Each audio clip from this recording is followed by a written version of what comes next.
I'm Nate McGaha, Executive Director of Arts North Carolina, and today we're going to talk about how to organize and lead a group of arts advocates when you're meeting with elected representatives.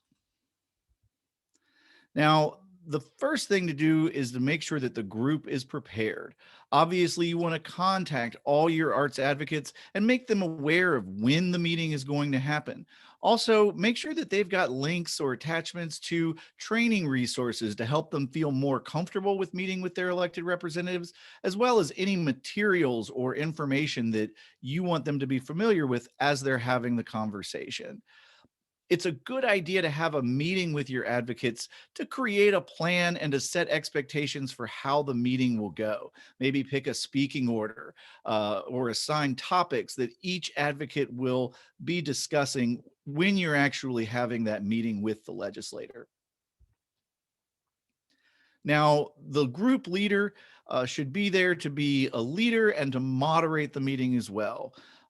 You want to make sure that you're providing all of the necessary materials to that legislator's office before the meeting, as well as during the meeting if you want to do a screen share or quote some figures, and also to follow up after the meeting as well. It's good that one person does that, and it should be the person leading the group. Also, the leader should start with a warm greeting and facilitate introductions. If you don't have a lot of time, it might be a good idea to either have the leader introduce everyone instead of having everyone introduce themselves at the beginning, or to simply allow everyone to introduce themselves as they take their first turn talking. Introductions can take up a lot of time in a meeting, and sometimes you may only have 5 to 15 minutes. The leader should also then make sure that the conversation moves in the way that you want it to, and that everybody gets a turn to speak. Because obviously, all of these arts advocates are taking time to meet with their elected representatives, and the leader should really make sure that they all have an opportunity to have that conversation.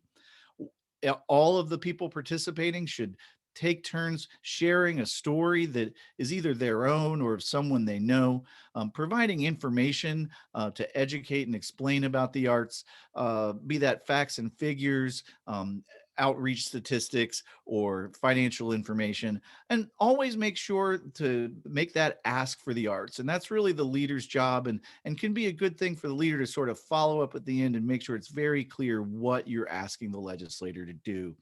Finally, remember it's a conversation and not a presentation. So it's a good idea to relax, listen to what your legislator has to say as well, and respond with any answers. You want to go with the flow and allow it to be a comfortable, personable conversation, but you do want to be careful to make sure that you're keeping the conversation on the appropriate topic. And finally, group gratitude is the best attitude. Make sure that everybody says thank you to the legislator for their time and service as you're wrapping up that meeting. And then everybody that came to the meeting should try and send a handwritten thank you note. If they don't have time for a thank you note, a letter will do. Certainly, anytime someone gets a physical representation of gratitude in the mail, that's very appreciated. If they don't have time for that, a follow up email to say thank you is better than nothing at all. Emails also are a great way to connect with your legislator, and the leader really should be following up with a summary of the conversation and the request that was being made, as well as providing any additional materials that the group wants to make sure the legislator has access to. I want to thank everybody for joining us for the video today. And I also want to give a big thank you to our Arts Day 2021 sponsors who helped to make Arts Day 2021 possible, as well as empower the work of Arts North Carolina all year long. Thank you.